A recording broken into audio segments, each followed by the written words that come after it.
திருச்செந்தூர் கோவிந்தம்மாள் ஆதித்தனார் மகளிர் கல்லூரியில் 2026-2027 கல்வியாண்டிற்கான மாணவர் சேர்க்கை நடைபெறுகிறது. தமிழகம் முழுவதும் 7000 பெட்ரோல் நிலையங்கள் தன்னிச்சையாக கடையடைப்பு போராட்டத்தை நடத்த முடிவு செய்துள்ளதாக அறிவிப்பானது வெளியாகியிருக்கிறது.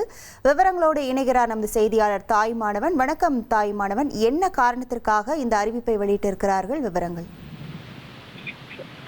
தமிழகம் முழுவதும் 7000 பெட்ரோல் பங்குகள் தன்னிச்சையாக கடையடைப்பு போராட்டத்தை நடத்த முடிவு செய்திருப்பதாக அறிவிப்பை வெளியிட்டிருக்கிறாங்க. என்ன காரணம் அப்படின்னு பார்த்தோம்னா, பல்வேறு கோரிக்கைகளை அவர்கள் முன்னிறுத்துறாங்க.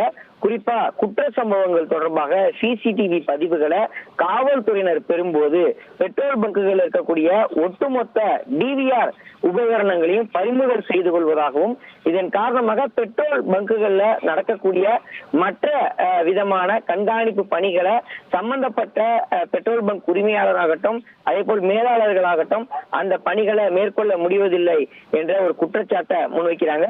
அதே போல குற்றச்சம்பவங்கள் தொடர்பாக சிசிடிவி காட்சிகளை பென்டிரைவ் அல்லது ஹார்ட் டிஸ்குகள் மூலமாக நகல் எடுத்து பயன்படுத்துவதை மட்டுமே காவல்துறையினர் உறுதி செய்து கொள்ள வேண்டும் எனவும், காவல்துறைக்கு குற்ற வழக்குகள் தொடர்பாக சிசிடிவி காட்சிகளை கைப்பற்றும் போது இத்தகைய உத்தரவுகளை வழங்க கோரி தமிழக அரசுக்கு வேண்டுகோளாக பெட்ரோலிய விற்பனையாளர்கள் சங்கத்தின் தரப்புல வேண்டுகோள் விடுக்கப்பட்டிருக்கிறது.